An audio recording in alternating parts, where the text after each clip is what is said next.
Place at Table is Raleigh's Pay What You Can restaurant. If you can't pay, you can volunteer with us. So we see anywhere from 80 to 120 people who are volunteering for their meal. Yeah, your face looks a little shocked. I think a lot of folks think that poor folks are lazy. Not the case at all. We're all 3 unfortunate events away Yep. from being in that same situation.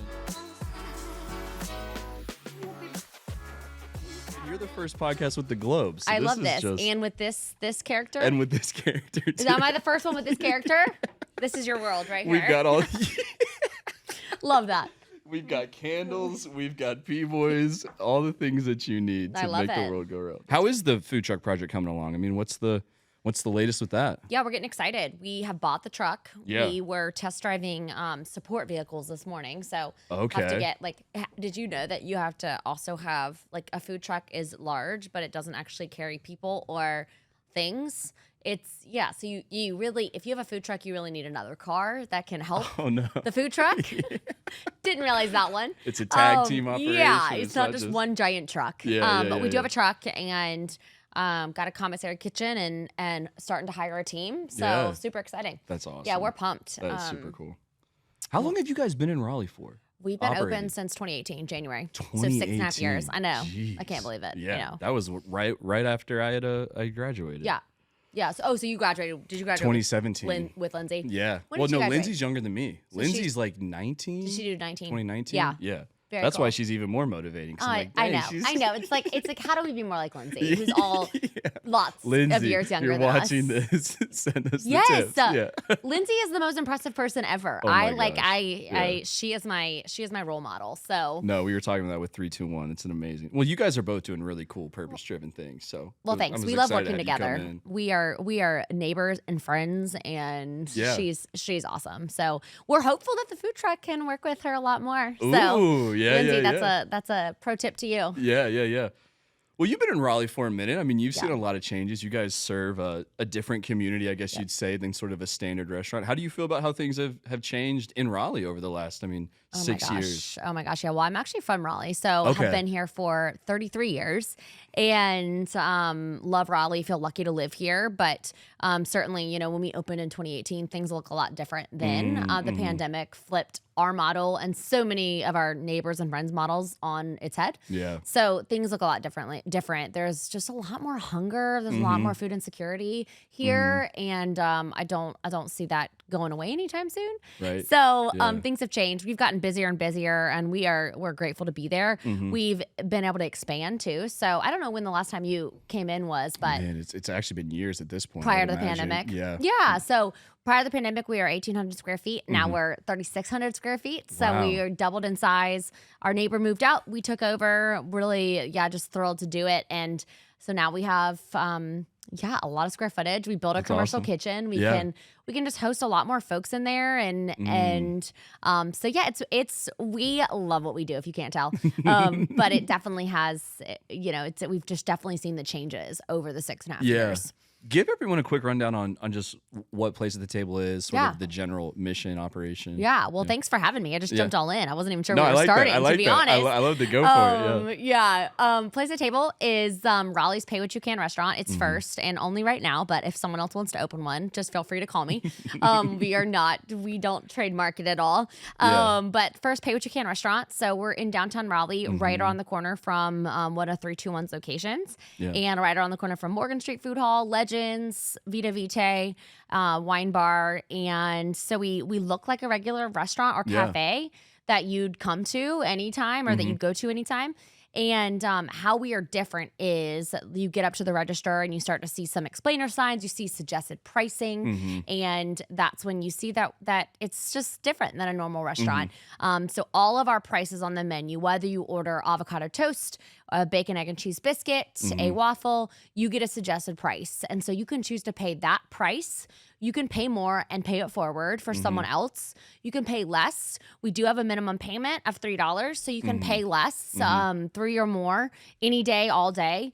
If you can't pay, you can volunteer with us. So we see anywhere from 80 to 120 people who are volunteering for their meal. Yeah, your face looks a little shocked. Yeah. I had no idea it was that big. Yeah, our staff is amazing. And the volunteers are amazing. And so you can volunteer at any time for your meal in the day.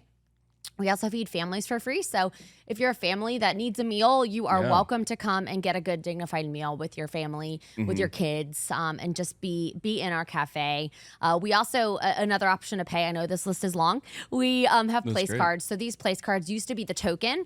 It used to be this like wooden chip token that got handed out.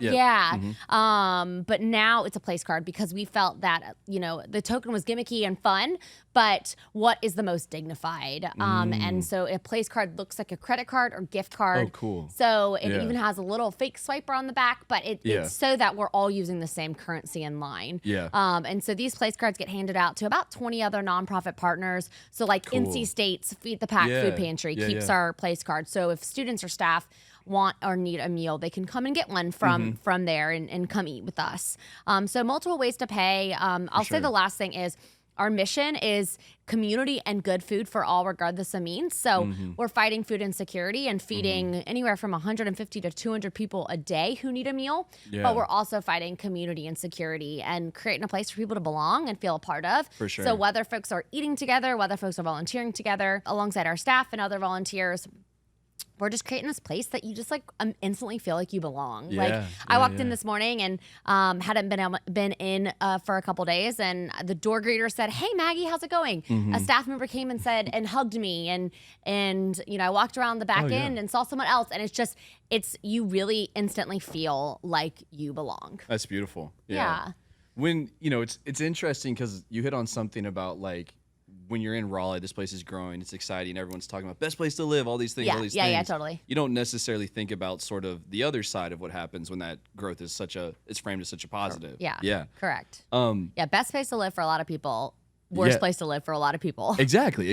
There's two sides to it. I mean, as you've sort of been going through building this and then interacting with individuals, I mean, what do you feel like has been impactful, or do you feel is a positive sort of initiative to help the less like fortunate ones of us?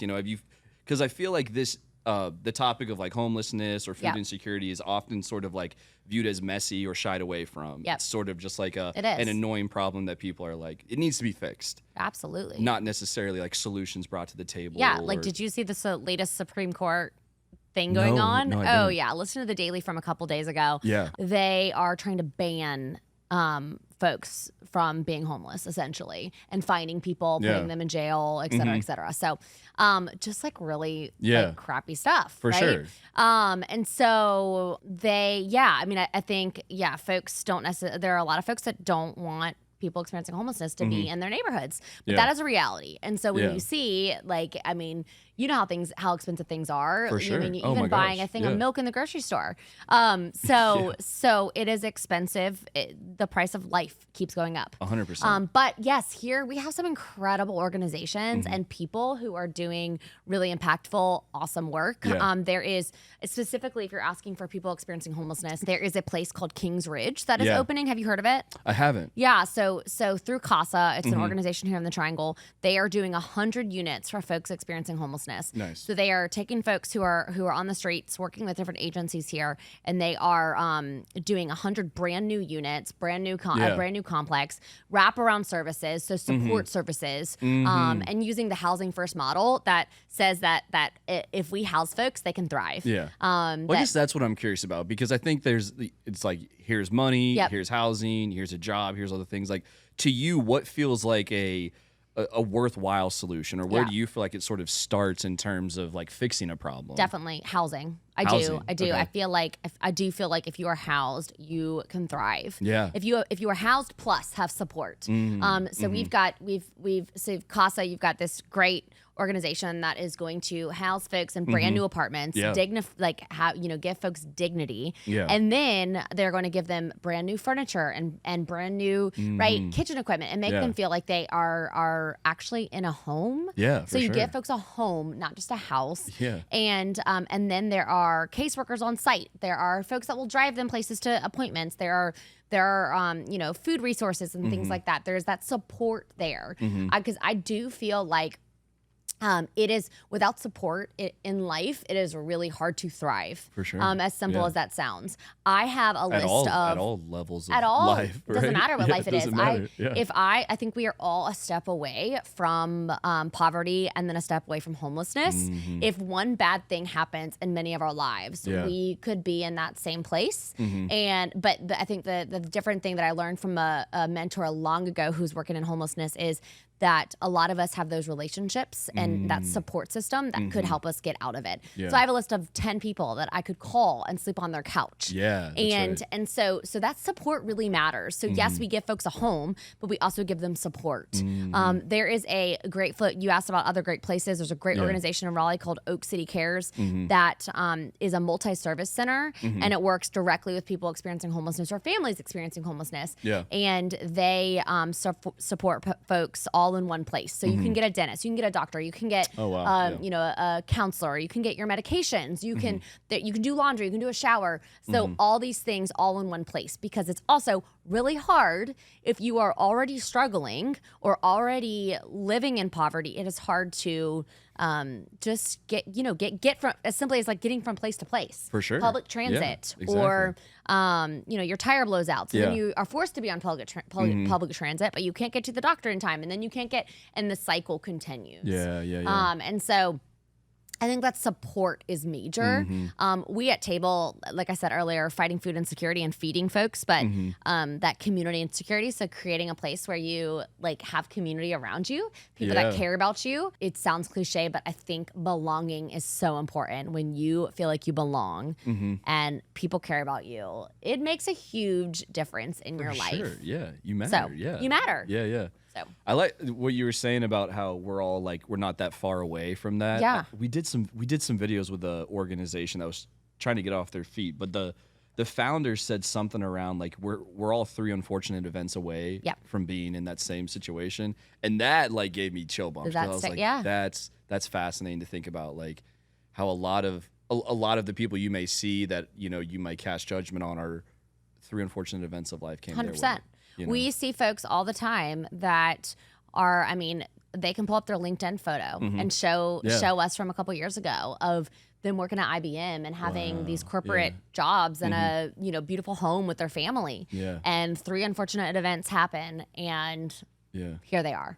They're living on the streets, or they're living in house after house and trying to jump from affordable house to affordable house, right? So really living on the margins because of those 3 unfortunate events that happen in their life. Yeah. And so it could happen to any of us. And I think that a lot of us just don't know that, don't understand that. And no, for sure. So my hope for our city is that we can really understand each other better and know that it could happen to any of us. Yeah. Are there any of those other like sort of misconceptions with social impact that you like to take on as a part of y'all's mission? I mean, other things that you feel like people are getting wrong in today's equation? How long do you have? Yes, absolutely. We partner with a lot of organizations in the Triangle. Feel really lucky to do it. And you were asking about different organizations earlier, and so mentioned a couple, but places like Healing Transitions. It's a huge misconception that folks who are poor are, just addicts or drunks or that's the only reason they're poor. And that's not true whatsoever. So Healing Transitions is an awesome place. It is a place for folks who are recovering from addiction or, needing a little support. They can stay there for as long as they want. They can be housed there free of charge. So if anyone is ever struggling with any sort of addiction or is in recovery, it's a beautiful place to be and be a part of. But what we have learned through that and tried to, join in telling that story is like, again, it's another misconception that many of us drink in our life. Many of us, have lots of other addictions that we have. And that is not the only, that is not the reason we are poor. Yeah. Right. Yeah. So, again, 3 unfortunate events away from in your life. And I think a lot of folks think that poor folks are lazy. Not the case at all. We see that, we get that a lot. And that's why, why don't you just go get a job? Again, goes back to different events in your life, not having community, not having connection. We, at a place table, we are hand up, first hand out. And the amount of folks that want to volunteer with us, that want to be a part of what we're doing. Hand up versus hand up. So handouts are great. People need food, right? So people need to there need to be services where people have food, but we're also that hand up, that place where you jump in. We're asking something from you. We're asking you to be a part of it. So you're either paying something or you're volunteering. And so 100 folks a day volunteer for their meal, and they don't have to, right? But they want to. They want the hand up. They want to feel a part of the community. They want to feel like they're working and doing something to give back. So that whole misconception that poor folks are lazy, homeless people are lazy, or drug addicts, right? Is like we just are seeing that those things that's not the case. Yeah. That's an easy sellout for someone. But again, go back to that 3 events away from this happening. Sure. I think the other misconception that I place at the table, it's not our mission at all, but we've been a part of this larger conversation. Is this, I don't know if you've heard of Dan Pelota. He has a TED Talk. He's awesome, has a TED Talk. Definitely go look at it. But it basically is flipping philanthropy on its head to say that we have to invest in our nonprofits, our nonprofit leaders, our people. We have to invest in capacity and the people behind the missions. Yeah. There's this big misconception in nonprofits in general that nonprofits shouldn't make money, shouldn't be paid well. Nonprofit leaders shouldn't be paid well. They're working for charity, so they should just barely make ends meet. They're doing it out of because they care. And so Dan Pelota has this awesome TED Talk and this great movie called Uncharitable that I would suggest everyone watch and learn and listen. And so I'm a part of this larger group that's trying to get funders, donors, board members, leaders, nonprofit folks, corporate folks to watch this film, to say that we have got to invest in our leaders to solve bigger problems. We have so many nonprofits, and that's a great thing. And if we're not investing in our people to solve the world problems and paying them well, and then we're going to continue to have these problems over and over and over. Interesting. And so it essentially just says because I don't know if you know that misconception that nonprofit folks make no money and they shouldn't make money, right?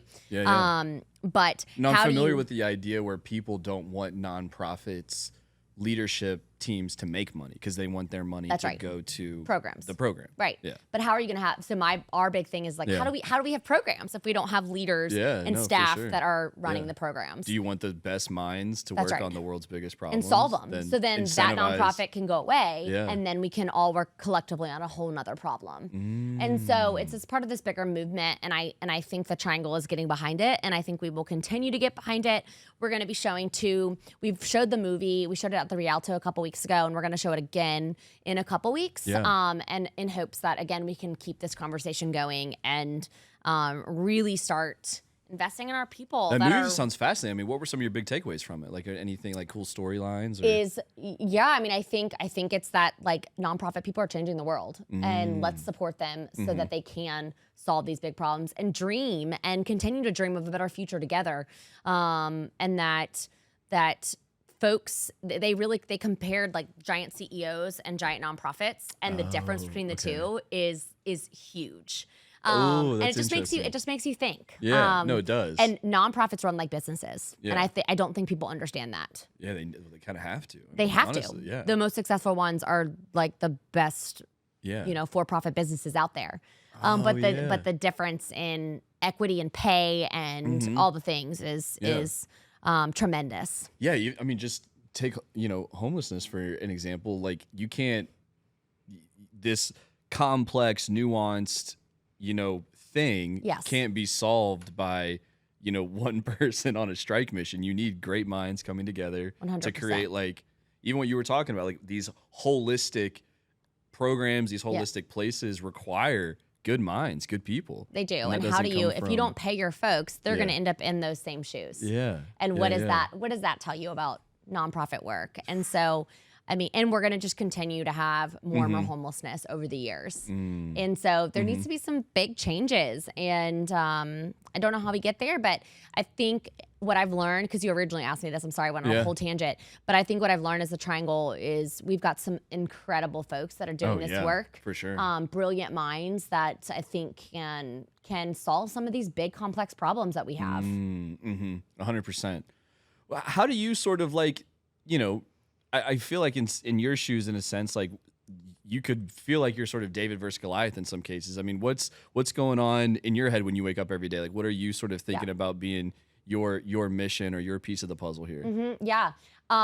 I feel like I was put on this earth to love people, and I love it. That's awesome. I just feel so lucky to get to do this work every day. I mean, that sounds simple, but it's the coolest. Like A Place at the Table, we have the best staff. We have the best volunteers. We have the best folks that are coming in every day. And I just feel really grateful. So I think one is gratitude, is gratitude for the folks that are involved every day. But two, just that I do really believe that belonging and love, as cliche as it sounds, can change the world. And so I wake up every day just with the mindset of all the folks that I get to be a part of their lives every day. And the folks I get to see at A Place at the Table. And then I think the other thing is just gratitude for the other folks I've mentioned a couple times on this that are doing this awesome work in the Triangle and giving tirelessly. Like I feel really lucky to be a part of their missions as well. And so you're in it together. Like there's in it together. I think the cool part about the Triangle is there's not a lot of competition. I mean, we talk about Lindsay in 3-2-1 and she's like my hero for sure. But we work really well together. I mean, we're trading speaking events. We're trading, we're introducing each other to different catering events. So cool. We're definitely looking out for each other too. And I think that goes to say with a lot of places here. There's something about like, because I feel that too, in that there hasn't really been, at least from my experience, a lot of like battles, I guess. And I don't know, to me, it feels like it kind of stems from startup culture where everyone's like trying to figure it out. And like, have you figured this out? Because I'm trying to figure this out. And like, you got any ideas? Like everyone's just trying to get to their next, but they're not mad at someone else or going up against someone else. It's cool. I don't think so. And I mean, I think that I never in my head thought, Maggie, you're an entrepreneur. You're going to go create something. No, I didn't think that at all. No way. And so my version of entrepreneurship is definitely, sure, we started something here on the Triangle, but it was a collective, like we. Oh, cool. It was so many of us that got this thing started. And we would not be here without, the restaurateur that helped us, the lawyer, the accountant, all these folks that had these expertise that started coming to the table, literally. Oh, that's awesome. Making A Place at the Table happen and still do that daily and still do that, just multiple times a day. So Table is a collective movement. And I think, like, to your point, like, it really is a community. Table's a community movement as well as so many other things that are happening here. Startup culture, etc. People want to help each other. That's like, cool. People do want, we found that at Table. I mean, I hope that other people feel that too about us. Like, we want to help people. And so I really hope people don't feel this sense of competition because it's, to us, our experience has been the opposite of that. Well, I love hearing about like sort of the mentality of the people that you interact with, because it's almost like in today's world, it's so easy to get caught up in like the online negativity or what's the online conversation these days? What's the sentiment? What's all these things? But like, it's almost refreshing here. You come in and you're like, hey, like we've got a lot of cool people doing a lot of cool things. Heck like, there's over 100 volunteers. And like I don't know a lot, and I can tell you right now, I feel like as a leader, you're supposed to hire people that are better than you and smarter than you, and we did that at Table. We have 26 amazing, kick-ass staff that make that place happen, and I just get to show up and like experience the joy and the love that they bring every day. So I really believe that there are just like incredible people, and I feel lucky. Yeah. What do you do sort of, I mean, whether it's in the workplace or outside of the workplace, to like fill your cup? Like what are some of those things that might not be necessarily the day-to-day entrepreneur? Oh, definitely not the day-to-day entrepreneur. I'm not Lindsay. I am not like reaching like the next coffee shop I'm going to open. No way. That is her. What do I do? I love to hike. I love to travel. Just did the Camino, just did a big trail in Italy. Went to Mexico this past year. So love to travel, love to backpack, and love to get tattoos. Do a lot of that in my free time. Love to rollerblade. Okay. Love to jump rope. Did I see what's the longest hike you've done? I feel like I saw something about. I did a 500-mile It was great. Yeah. And then I'm going with a couple girlfriends too to the Wave, this big like desert hike in a month or so. So yeah, I just love to hike. Love to meet people. What was the 500? So yeah, it was the Camino in Spain, and it's if you are ever looking for like a community hike and just a way to meet different people and drink coffee and like eat tortilla, like go do the Camino in Spain. There's lots of different hikes you can do, but I hiked from France to the coast of Spain. How long did it take? It took 30 days. 30 days? Yeah. And were you by yourself? By myself, yep. And did No hostels. way. Yeah, it was epic. It was so awesome. Jeez. I want to go again. How did you train? Did you train for it? Like, how did I trained some. Like, I was telling someone this yesterday. I got a backpack, right? And I put a weight in my backpack. Yeah. Don't do that. That's dumb because then all your weight is like at your butt. Yeah. But yeah, I did that. And then that was last year. So then this past year, or 2 years ago, and then last year I did Italy, but I went for a friend's wedding, and then I stayed for an extra 10 days and did this like trail through Italy, and loved it. But I had my like wedding clothes, I had my laptop, I had my like what are the big headphones that I'm wearing now? It's like the big ones that like the case weighs 10 pounds. Oh yeah. Yeah. I had those. Like some noise canceling. Yes, like dumb. I had all my stuff. And so that was a little bit harder of a hike. Were you backpacking it or were you just kidding? I was backpacking with my headphones that I never used. Yeah. And my laptop that I never used. Because you need to cancel a lot of noise out on the trail in the middle of nowhere in Tuscany, you know? So no, it was awesome. It was great. And so I do a lot of hiking. Yeah. That's sick. Big outside person. And the longest one I've ever done was I was in Boy Scouts. The longest one we did was in Philmont. It was 7 days, and I think it was 116 miles. But we were with a gang. It was like seven. Okay, of but us. that's 7 days at 100. That's pretty significant. Oh, we were moving. And what? We were moving. Oh yeah, I bet. And it was just we had like 2 or 3 check-ins at like, not general stores, but like commissaries where we would reload on food. But between that, it was just us. Oh, so you're like making your own food and you're... Yeah. Oh, yeah. I mean, making your own food's, put hot water in this bag and then eat like the noodles out of it. Yeah, but, you weren't like eating like luxurious fine dining. Solo's the next level. Like, how was it traveling solo for that long? Stayed in hostels though. So we weren't making our own food. We were in hostels. We were, we had little cafes. Is there a route that you just follow that's been sort of made and you get to execute on it? There are multiple routes you can take. Cool. You're literally just passing through all these tiny towns. That's amazing. Meeting a lot of different folks. Oh yeah. Just meeting locals and meeting a lot of people from all around the world too. And so every day you wake up and you hike like 20 or so miles and you're just go at your own pace. Like 20 miles is a lot. Yeah, it was awesome. A lot of people got blisters.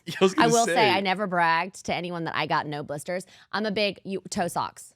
Always toe socks. Toe socks. Wear your toe socks. Did you wear the liners under your socks at all? I wore the toe sock liners, and then I wore the wool socks on top. So toe socks liners. Yeah. You don't get blisters between your toes. That's amazing. Toe socks. That's actually a hack. I am, and I never bragged about it, and I've always wanted to. So thank you for giving me that joy. Everyone is like in need of Band-Aids the whole time. Oh yeah. Toe socks. Day 4 of the New Mexico one, I'm like wrapping duct tape around my stuff, just trying to. I'm sure. Yeah. And you can't. You can't. You actually a lot of times people have to stop walking. Like it's intense. Your foot. Brutal. Yeah, brutal. I gotta note that. I mean, so what else happened on that trip? I mean, did anything? Yeah, good question. I got food poisoning for about 10 days. It was the worst. Sheesh. Yeah, I think it was worse than food poisoning, whatever it was. I think I got some sort of salmonella or something. And that's one of those things where you just kind of you want to be home. Oh, you it was awful. It was awful, and I just kept walking. It was awful. It was awful. My gosh. Yeah, I lost like 15 pounds. I was gonna say, how are you keeping your fluids down? I wasn't. Yeah. It was terrible. And I'm a big coffee. I drink like 3 or 4 cups of coffee a day, and I had no coffee. I had no wine. I had no it was not even enjoyable. Yes, I just in the hiking up, and mountains. Yeah, I literally remember getting to this tiny town up in the hills of the mountains of somewhere. Yeah, and I was fine. Like, okay, I got to stop. I can't do this. I have to stop. I cannot keep going. And I had someone's charger from the night before at a hostel, and I told him, you go without me because like I'm gonna be slow today because this sickness, but but he left his charger, so I brought his charger. So I'm in this like tiny town, and I'm sitting on a ledge, and I walked into a grocery store, and I was like, okay, I need a taxi. I'm like crying, I need a taxi. I cannot get to the next town. I have no energy. And they were like, honey, there's no taxi. There's no taxi in this town. It was like some like random little mountain town, and you couldn't get to it. And there was no taxi, and I just bawled my eyes out. And I was like, well, I got to get his phone charger to him. So I just kept hiking another 3 or 4 miles and finally made it. Thank the Lord. But it was not fun. But the thing like that I bring back to a place of table, and I bring back to things like this Camino hike, is that so many folks looked out for me. So many people said, Maggie, I got you. How are you doing? I don't even know you. What do you need? Here's some Pepto. Here's some Gatorade. And people took me in just like they do at table every day. People take each other in. And so the power of community is incredible. And so on the Camino, I mean, I was instantly literally someone carried me. Someone gave me what I needed. Someone filled my water bottles. Someone watched me for the next week and just made sure I got to each town. Wow. So like it, and oddly they're from Fuquay. That was very weird. It's very funny weird. how you'll go across the world and then you're like on the bus and you're like 20 minutes away. I'm from Greensboro, North Carolina. Exactly. I was like, how did you were in Australia together? Like absolutely. Did that happen to you? Yeah. That's so weird. Yeah. That's so weird to me. I think it was actually New Zealand when I went with my family in high school, but it's just like how in the world? What are we doing? What are we doing? I came to get away from you. That's right. Here we are. Now you're here. I was hoping to not meet any Americans.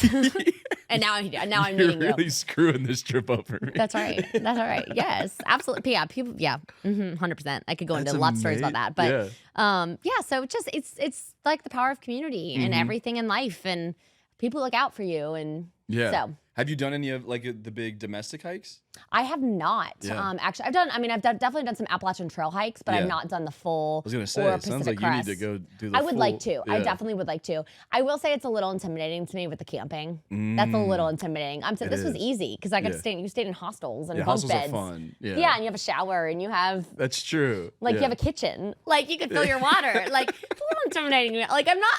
You're giving me a lot of credit here. I'm not like a good hiker. I'm just like a good walker. You. Yeah. Like I'm not a good camper. So that's a little intimidating to me. And also I learned a lot from folks on the trail that said the scariest thing is, because I'm like the animals. I don't like animals like that. Like I'm not trying to get a bear in my tent. Yeah. They said the people are scariest on the trails. The random people that are just, that's what I was going to ask you about, even the ones that you did, if you met some characters. No characters. Yeah. No. Literally everyone I met was so nice. And maybe that was just me, but or the time I went, but every hike I've done, people have been awesome. But that when you get into some of these like remote areas in the mountains, whew, I don't know. I had some weird stories. Different breeds. And bears. So lots of different breeds. It's a nice mix of things to keep you on your toes. Like, did you meet any weirdos? Well, so going to what you're saying, I don't know if I could do it solo. Yeah. Every backcountry sort of hiking thing that I've done, there was always at least like 7 of us. Yeah, and together. This was in Scouts, so we always had, every single time we had at least like 2 dads with us. Yeah. So like, no one's gonna mess with us. But like, I don't know. You definitely see some people you're kind of like, all right, like I'm glad I'm with my boys. That's right. I got a group around me. As this lurker is like hanging in the corner. I watch too many crime documentaries for that. I do. I watch all those. Don't watch Netflix before you go on your domestic. I already have. That's why I'm not doing it. So you said Spain, Italy, where else? Yeah, just in Mexico. Just did some backpacking and like local cool. hiking. We went to Guadalajara, Oaxaca, Mexico City. Have you ever been to Mexico? No, but it is. I mean, I've gone to tourist Mexico, so like I different. Except that's Mexico. Fun too. Yeah. But that's fun too.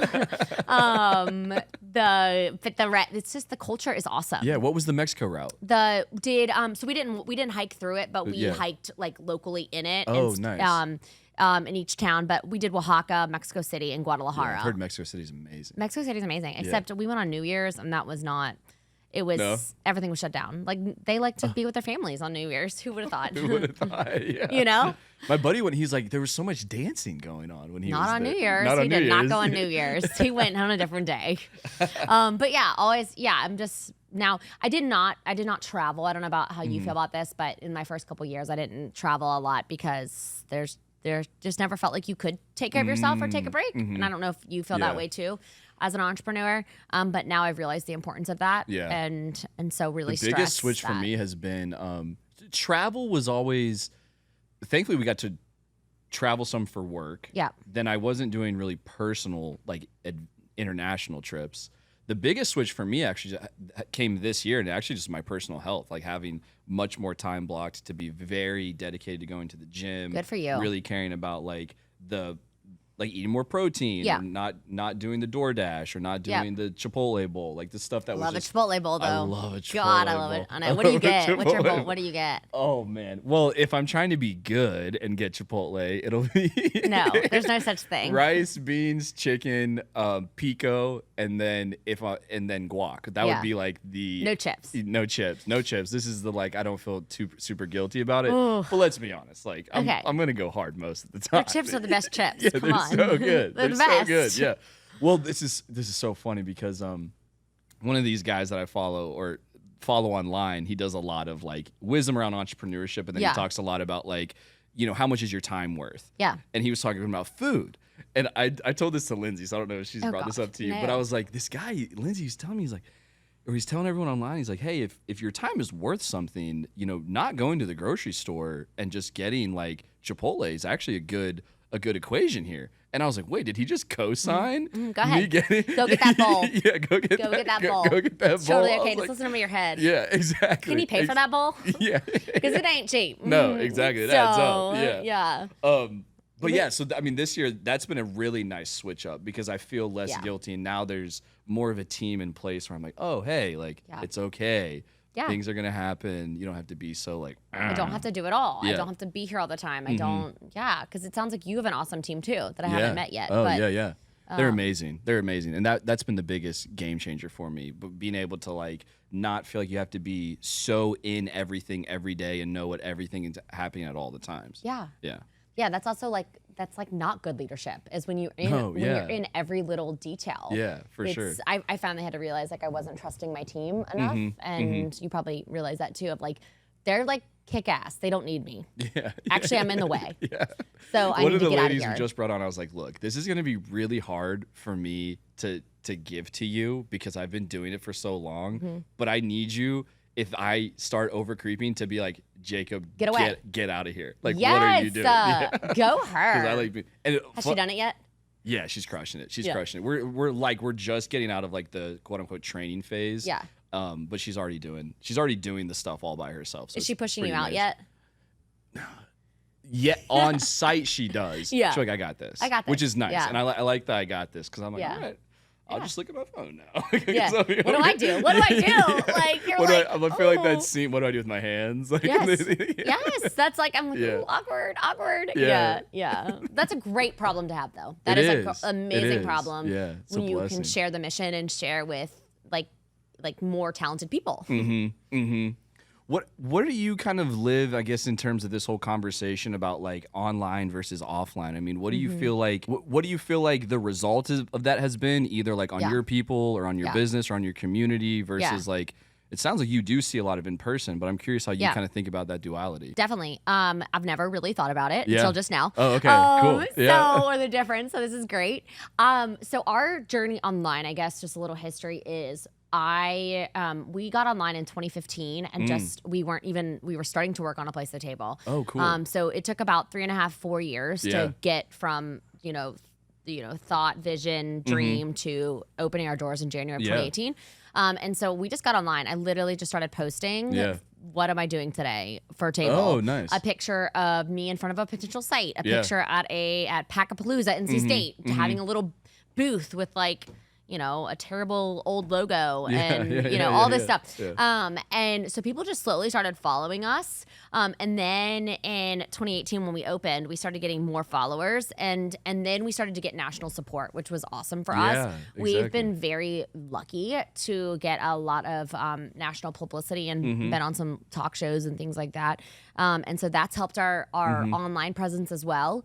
And then just realized, to your point, I never really thought about it until I realized that people want to engage online too with us. People want to comment and ask questions and ask questions about homelessness and learn and realize realizing that hey, we do have a platform that people listen to. And so during the pandemic and other various things, realizing that yes, like we have a platform and people are listening to us, and we have a responsibility to be a voice for folks. And so that's when we started to feel more connected to the online presence.